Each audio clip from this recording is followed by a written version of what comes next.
कौशिके पाद संस्कृति निर्विशेष मनस्काय स्वामिने अनंत आस्था के निकेतन भगवान महावीर के चरणों में वंदना। अनंत शक्ति के स्वरूप महाप्राण पूज्य गुरुदेव के चरणों में वंदना। समागत सावक साविका परिवार, आज का यह मंगल प्रभात है, चातुर्मासिक मंगल प्रवेश का समय लेकर उपस्थित हुआ। हमें आज बहुत प्रसन्नता है। वह इस बात की नहीं कि दिल्ली में दूसरा हमारा चातुर्मास हो रहा है, पीतमपुरा खिलौने देवी धर्मशाला में हो रहा है, इतने बड़े हॉल में हो रहा है।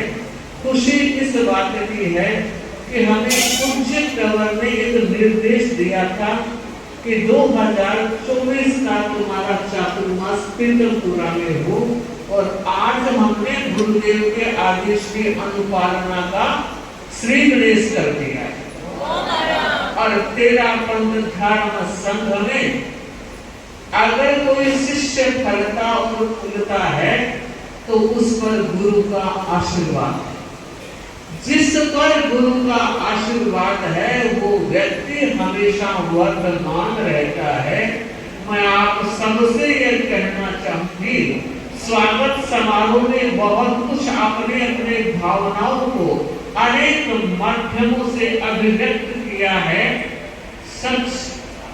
सबसे पहली जरूरत है हमारे जीवन में गुरु का स्थान सर्वोपरि, और जहां गुरु के प्रति समर्पण, जहां गुरु के प्रति निष्ठा, जहां गुरु के प्रति आस्था भाव है, वो व्यक्ति कल्याण के मार्ग पर निरंतर आगे बढ़ता रहता है।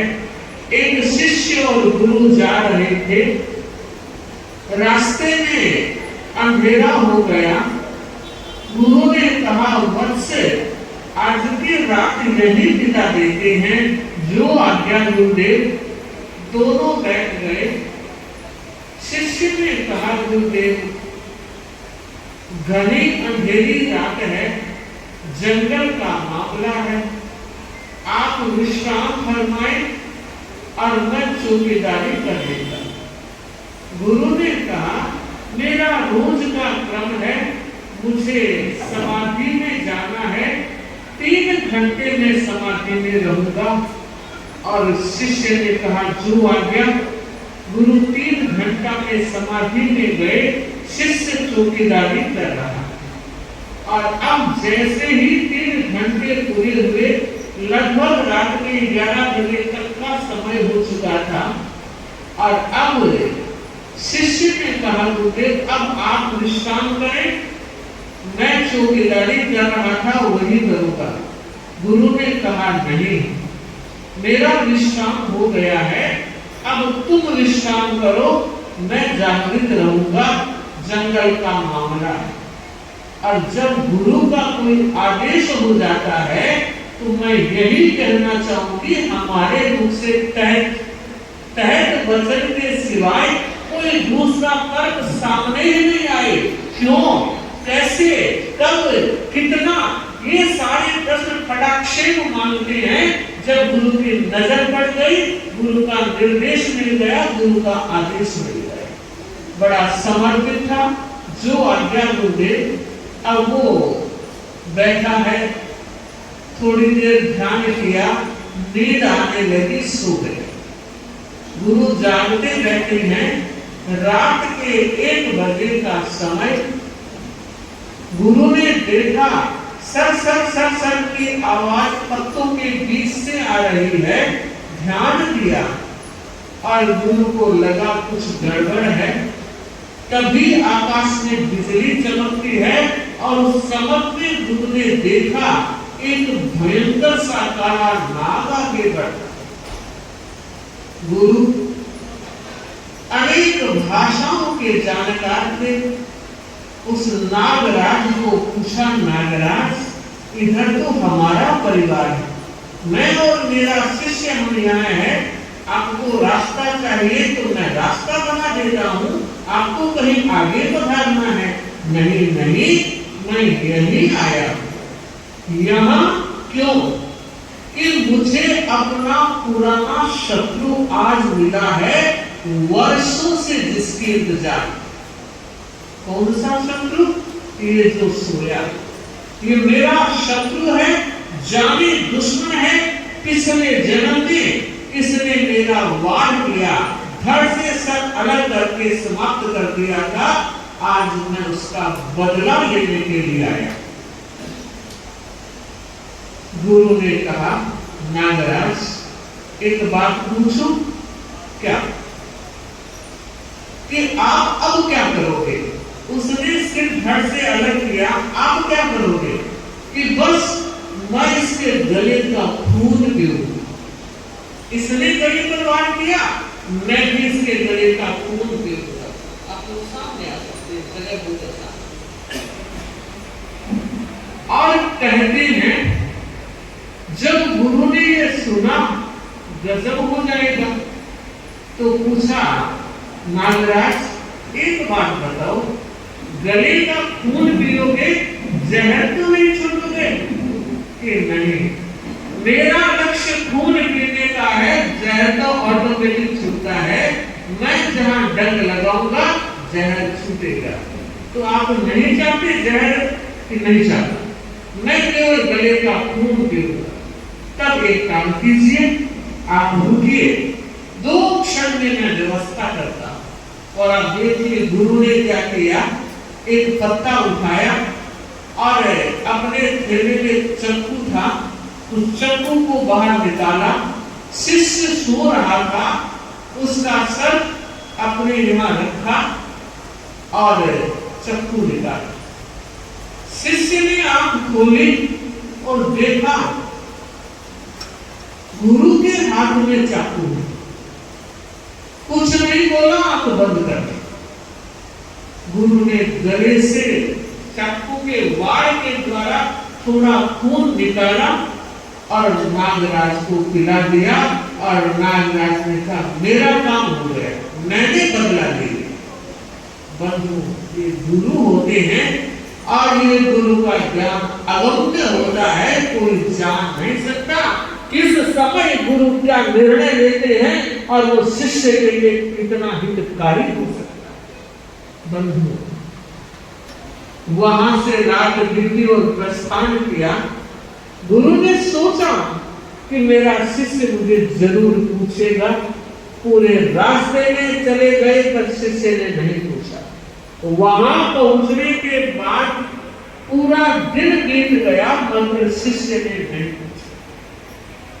अब गुरु से नहीं रहा गया और गुरु ने कहा, वत्स, रात की घटना के बारे में तुझे जानकारी है? कि गुरुदेव है। तो तूने पूछा कुछ भी नहीं? मैं सुबह से रात से प्रतीक्षा कर रहा हूं। सुनिए वो शिष्य क्या जवाब देता है कि गुरुदेव, मैंने आंख खोली, जब हलचल हुई तो आंख खोली और मैंने देखा कटान, छुरी, चक्कू कुछ भी कह ले, वो किसके हाथ में है? गुरु के हाथ में है। गुरुदेव, मैं आपको क्या पूछता, मुझे इस बात का पक्का भरोसा है कि गुरु मेरा अहित कर ही दे। बंधु और बहनों, ऐसा होना चाहिए हमारा अपने गुरु के प्रति समर्पण। जहाँ कटान भी है और अगर गले पर भी चलेगी तो हमारा नुकसान नहीं, भला ही होगा। सच हम पहली बात यह कहना चाह रहे हैं, कितने भाग्य से जैन शासन मिला है, प्रभु महावीर का दर्शन मिला है और परम सौभाग्य की बात है कि भिक्षु शासन और आचार्य महासमाज का साया। मुझे इस बात का गौरव है कि हमारा श्रावक और श्राविका समाज भी गुरु के प्रति कितना निष्ठावान है, जड़ों को मजबूत करने में कितना जागरूक है। श्रावकों श्राविकाओं, हमारी भारतीय संस्कृति त्याग की संस्कृति है, और जहां जहां त्याग और संयम है वहां संस्कृति का पल्लवन है, संस्कारों का विकास उसी में निहित है। संत बसंत होते हैं और वे जब आते हैं प्रकृति खिल जाती है और संस्कारों की वाटिका लहलहा उठती है। आप सब श्रावकों का पहला यही दायित्व होगा कि हम संस्कारवान बने रहें, हमारे जीवन में संस्कारों की फूट रहे और हमारे परिवार में भी जैनत्व के संस्कार बोलने चाहिए। वो परिवार, उसका क्या कहना, जहां खान पान, जहां रहन सहन में सारे संस्कार बोलते हो, आज ऐसे परिवारों की बहुत बड़ी जरूरत है। वक्त बदल रहा है, श्रावकों ध्यान रखना, वक्त की आंधी और वक्त की रफ्तार हमें पाश्चात्य संस्कृति से जोड़ने के लिए हावी हो गई है। और मुझे लगता है संस्कारों के हनन में ये जो मोबाइल काम कर रहा है, आज एक परिवार के बीच रहते हुए भी सब अलग अलग है, साथ बैठे हुए अलग है। फिजिकल हमारा सारा जो श्रम है वो समाप्त सा हो गया है। अगर खेलना ही है तो मैदान में लोगों के साथ नहीं, मोबाइल से ही खेल रहे हो। सोचो रे, विचारो, चिंतन करो, हम कहां जा रहे हैं। आज की हमारी जो रैली थी डिजिटल डिटॉक्स रैली, उस बात की प्रेरणा दे रही थी। एक बार चाणक्य से पूछा गया था कि जहर की परिभाषा क्या है। बड़ी सुंदर परिभाषा उन्होंने दी और उन्होंने कहा सीमा से अधिक कुछ भी ग्रहण करना जहर है। भोजन बहुत अच्छा है, बिना भोजन के जीवन नहीं चल सकता, लेकिन भोजन का भी अतिरिक्त जहर का काम कर देता है। दूध बड़ा पौष्टिक है, लेकिन अतिक्रमण जहर बन जाएगा। घी, मलाई, मक्खन सब अच्छे हैं, लेकिन अतिशय अगर संयम नहीं रहा तो जहरीले बन जाओगे। ठीक इसी तरह ये गजस का जो वर्ल्ड आज दुनिया में चल रहा है, mobile, laptop, Instagram, Facebook, YouTube, न जाने कितने ऐसे आ गए हैं जिनका अगर सदुपयोग हो अच्छी चीज है, लेकिन मुझे ऐसा लग रहा है सुबह से शाम तक अगर एक घड़ी की सामयिकी है तो मोबाइल सामने है और देखा जा रहा है, कहीं आ तो नहीं गया। सामयिक पूरी हुई, सबसे पहले मोबाइल उठाते हो। अरे सोचो, विचार करो, चिंतन करो, इसकी रेंज कितनी खराब है। आपको वैज्ञानिक युग में जो खोजें हो रही है वो बता रही है, आप यहाँ मोबाइल रखते हो, हार्ट को कमजोर कर रहे हो और कहते हो मैं हार्ट पेशेंट हो गया। ध्यान दो, विचार करो, चिंतन करो। कोई भी व्यक्ति अगर समय की सीमा के साथ समझ जाता है तो बच जाएगा, वो बचेगा, परिवार बचेगा। एक वक्त का सब एक ही जगह सब सोया करते थे, आज बच्चों के रूम अलग है, आपके रूम अलग है, और बच्चों को आपने मोबाइल दे दिया। रात के 10, 11, 12, 1, 2 का कोई ज्ञान ही नहीं है। कहां से जुड़ते हैं, क्या देखते हैं, क्या करते हैं। तो ये संस्कार के हनन का वक्त बहुत तेजी के साथ बढ़ रहा है। इसलिए इस जहर से आज की रैली कह रही है कि थोड़ा परहेज करो, बचाव करो। और मैं कहना चाहूंगी, आज जितने भाई बहन बैठे हैं वो 1 घंटा मोबाइल का त्याग करें। हम बारी का उपवास लिखाते हैं और चाहते हैं 1 दिन का उपवास मोबाइल का भी कर लो। कितना टाइम मिलेगा, बहुत मुश्किल। पर रात के 10-11 बजे के बाद सुबह 6 बजे से तो इतना तो संयम किया ही जा सकता है। खुद सुधरोगे तो दुनिया सुधरेगी, खुद संभलोगे तो सबको संभाल सकोगे। पहले खुद पर शासन, फिर अनुशासन की बात करते हैं। तो हम चाहते हैं कि अगर भाई बहन ये कह रहे हैं हमारे पास वक्त नहीं है, वो गेम खेलना छोड़, न जाने तीन पत्ती और रम्मी, न जाने क्या क्या खेल खेले जाते हैं। जरूरत है, समय रबड़ नहीं है कि उसको आप खींच के बढ़ा सको। वो तो 24 ही घंटे हैं, 24 घंटे का उपयोग हम कैसे कर रहे हैं। एक छोटा सा किस्सा, राजा के 4 रानियां थी। राजा चौथी रानी को बेहद प्यार करता था और लगभग समय उसे देता था। तीसरी रानी उसके साथ भी एंजॉय करता था, दूसरी रानी उसको भी वक्त देता था, मगर पहली रानी की तरफ ध्यान ही नहीं देता, ना सुख दुख की बात पूछता था, न ध्यान देता था। तो एक दिन सहेलियों ने कहा, महारानी जी, राजा जी तीनों का इतना ध्यान रखते हैं और आपकी तरफ देखते भी नहीं है, आप फिर भी खुश कैसे रह सकते हैं? ध्यान दीजिए, खुशी कहीं बाहर नहीं है, खुशी हमारे भीतर है। वो सहेलियां पूछ रही है, महारानी जी आप इतने खुश फिर भी कैसे रह रहे हो? क्योंकि अंदरूनी बात सहेलियां को जानती है, हर सहेली से बात शेयर भी की जाती है। और कहते हैं उस पहली रानी ने यह कहा कि माना महाराजा मुझे ज्यादा वक्त नहीं देते, माना आपकी नजर में वो मुझे इतना प्यार नहीं करते, लेकिन मैं खुश इसलिए हूँ कि मैं महाराजा की रानी हूँ। यह सौभाग्य मुझे मिला है, बस इतना ही बहुत है। कहते हैं वक्त बीता, राजा के मन में विचार आया कि अब राजपाट राजकुमार को सौंप करके मुझे जंगल में साधना करने चाहिए। और ऐसा ही किया, राजकुमार को राज्य दिया और अपनी 4 रानियां थी। सबसे पहली चैती चौथी रानी थी, उसके पास जाकर कहा, महारानी अब मैं जंगल में साधना के लिए जा रहा हूँ, अकेले मन कैसे लगेगा, तुम तैयार हो जाओ मेरे साथ। और उसने कहा, क्या कहा? मैं जंगल में आपके साथ किसी भी हालत में नहीं जा सकता।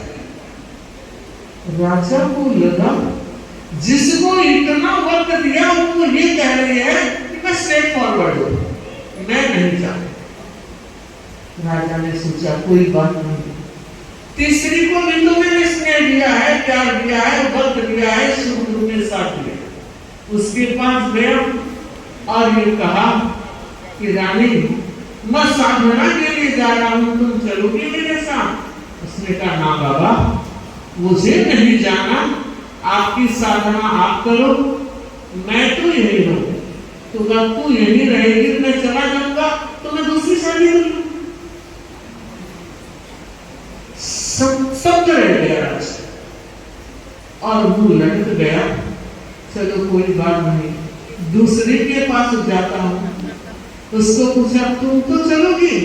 कि नहीं, साधना आप कीजिए, मुझे नहीं जाना, पर हाँ मैं एक वादा करती हूं कि मैंने आपके हर निर्णय में सहयोग दिया है।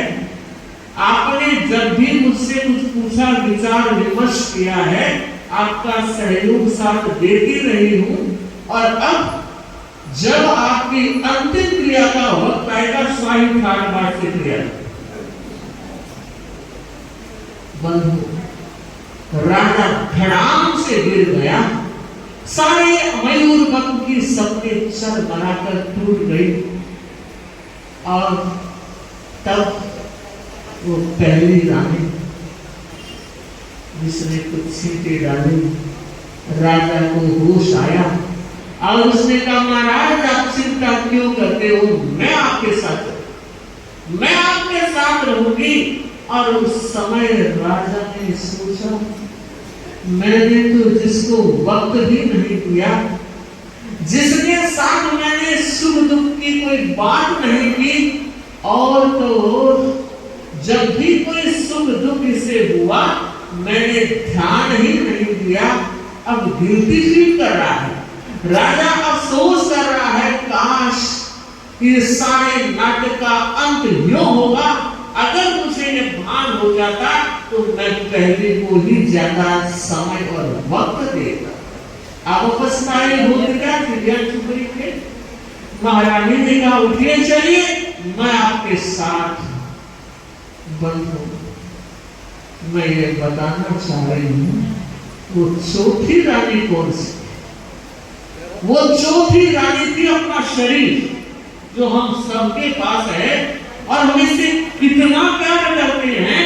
24 घंटे में अधिकतम समय शरीर को दिया जाता है, मगर जब काल का बुलावा आएगा, धड़ाम, सब कुछ समाप्त, साथ नहीं देगा। और जो तीसरी रानी थी, वो हमारा भौतिक संसार, ये जमीन जायदाद मकान, ये सारे मोबाइल लैपटॉप, ये सारे हीरे पन्ने मानक मोती, जिनको लेकर हम नाच करते हैं, खुशियां मनाते हैं, पर भूल जाते हैं इकट्ठा कर जमे का जब बने वो मस्त वाले थे, सिकंदर जब गए जहां से दोनों हाथ।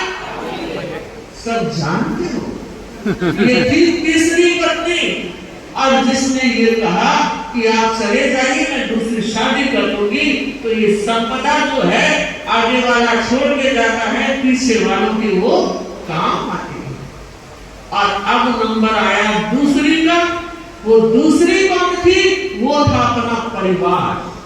परिवार के साथ रहकर व्यक्ति निर्णय करता है, सोचता है, विचार करता है, और अंत समय स्मृति सभा बहुत अच्छी मना ले। अब देखिए, वो चोर पहली रानी थी आत्मा, उसने कहा मैं साथ हूं, और राजा अफसोस कर रहा है मैंने इसको वक्त नहीं दिया। बंधु, ये चारों हमारे सबके पास है। अब आप ध्यान देना, अब पहली का ध्यान रखने के लिए हम आ गए, एक संदेश लेकर आए हैं, साधना का दीप जलाने के लिए आए हैं, अध्यात्म की लोगों को प्रज्वलित करने के लिए आए हैं, और आए हैं पूज्य गुरुदेव के सपनों को साकार करने के लिए। पीतमपुरा की पूर्वरा धरती पर हमारे कदम टिके हैं, और मुझे पक्का भरोसा है, विश्वास है कि हमारी चारों साथियों का संग मेरे साथ है, और हमारी पूरी टीम जागरूक है। एक हमारी डॉक्टर साहब भी है, 2 हमारे डबल एमए साथियां हैं, और एक साथी जी जब से मैं सिद्धार्थपति बनी पहली ये साथी है, तब से मेरे साथ है। तो सच में हम चाह रहे हैं, हमारा जो मान हम लेकर आए हैं, नागपाल साहब आपको भी कहना चाहूंगी, रोज सत्संग और प्रवचन होगा, समय लगभग 9 से 10 बजे का रहता है। आप भी कभी तो जरूर आना, इनके बुलावे से नहीं, हमारे बुलावे से आना। पीतमपुरा की बात आपने कही, हमें बहुत अच्छी लगी कि गुरुदेव ने ऐसे पवित्र स्थान पर हमारा चातुर्मास दिया है, और पीतम का पूरा पीतम से मुलाकात हो जाए और क्या चाहिए, इससे बड़ा कोई स्थान उपलब्ध नहीं हो सकेगा। मैं श्रावक शालिकाओं से, आप सबसे बस यही कहना चाह रही हूँ कि किस तरह आप अपने समय का नियोजन करेंगे। जानते हो, प्यास है, पानी बरस रहा है, पिलाने वाला खड़ा है, मगर आपने लोटा औंधा रख दिया। इसलिए अब लोटे को यूं रखना है, पानी भरना है, और जन्म जन्म की प्यास को तृप्त करना है। आप लोगों से एक प्रेरणा आज विशेष रूप से देना चाहूंगी कि सच में दिल्ली सभा में बहुत बड़ा निर्णय लिया है, पर निर्णय की क्रियान्विति आप सबके द्वारा होगी। अभी तक नामों की जो संख्या आपने बताई है, वो हमें लग रहा है और जानने की जरूरत है। और इस बात को आप सब जानते हैं कि कोई भी व्यक्ति अगर कहीं सफर करता है तो टिकट बुकिंग होगी तो ही सफर होगा। आप अपने जितने काम करते हो 2-2, 3-3 महीने पहले बुकिंग हो जाती है। इसलिए हम चाहते हैं कि कि अब तक जो नहीं जुड़े हैं वो परिवार जुड़े, जागरूक बने। कोई कह रहा है परिवार के साथ जाएंगे, कोई आगे जाएंगे, कोई पीछे जाएंगे, बार बार जाए। गुरु तीर्थ में जितना नहाए उतना ही कल्याण है। लेकिन मैं सब लोगों को कहना चाहूंगी 27 सितंबर का जो दिन है वो घर रहने का दिन नहीं, गुरु दर्शन का दिन है। आप सब लोग जिन्होंने नाम नहीं लिखाए हैं वो जरूर नाम लिखाएं। मात्र 5 दिन का वक्त दिया है और हमें 5वें दिन ये सूचना मिलनी चाहिए कि 4 का आंकड़ा पार हो गया है और ये आपके द्वारा होगा। और आज राजेंद्र जी शाहदरा सभा के मनोनीत अध्यक्ष हैं और पन्नालाल जी बैठे हैं, हमारे पूर्व अध्यक्ष हैं। आनंद जी गुच्छा बैठे हैं जो हमारे सयातर बने थे और मुझे लगता है अच्छी संख्या में आज उपस्थिति है। मैं कृष्णा नगर वाले भी यहाँ बैठे हैं, शाहदरा वाले भी बैठे हैं और आप लोगों को पता होगा जब हमारा पिछला चातुर्मास था तो गुरु चरणों में हमने 300 व्यक्तियों को भेजा था, याद है? तो अब तो उससे ज्यादा होने चाहिए। एक बहुत बड़ा मौका आ रहा है तो आप लोगों की जवाबदारी है। तो इस बहाने संगीत जी को भी निर्देश और कहना चाहूंगी कि वो भी पूरा श्रम करे और 300 का आंकड़ा पार होना चाहिए, क्योंकि पिछले चातुर्मास में हम करके आए हैं। हाँ, और 300 नाम 3 दिन में आ गए थे और उसके बाद तो रोक दिया गया था कि अब व्यवस्था नहीं कर पाएंगे। तो आपके क्षेत्र का जागरूकता के साथ ध्यान देना है, क्योंकि बड़ा क्षेत्र है और सघन क्षेत्र है। उस सघनता का उपयोग मैं मानसरोवर का नाम भी लेना चाहूंगी, जहां शतक पार हो गया है। कीर्ति नगर का भी नाम लेना चाहूंगी। मैंने तो सुखराज जी को कहा था कि जब हम शाहदरा गए थे तब ये बात आ जाती तो बहुत अच्छा रहता, पर कोई बात नहीं। अब भी चातुर्मासर आप सब हो, हम ये चाहते हैं। त्रिनगर से भी नाम आए हैं और कीर्तनपुरा वालों से फिर कहना चाहूंगी, अध्यक्ष जी और मंत्री जी और आपकी पूरी टीम से कहना चाहूंगी कि कीर्तनपुरा में और अधिक, जो अभी मैंने संख्या बोली है उससे कीर्तनपुरा में काम नहीं चलेगा, और अधिक संख्या। और मुझे लगता है कि यह हो जाएगा, क्योंकि हमारी पूरी टीम जो एक बार खड़ी होकर दर्शन तो कर लेगी। टीम में जुनून है, काम करने की शक्ति है और हम चाहते हैं ये पहला काम हम दे रहे हैं, बाकी तो हम कर लेंगे, मगर ये व्यवस्था वाला काम आपके जिम्मे है। नाम हम लिख रहे हैं पर व्यवस्था आप लोगों को करनी है। तो आप ये न सोचें कि कोई आएगा तो हम संपर्क कर लेंगे। आप घर घर से संपर्क करें और अच्छी संख्या में पीतमपुरा दिखना चाहिए। ठीक है।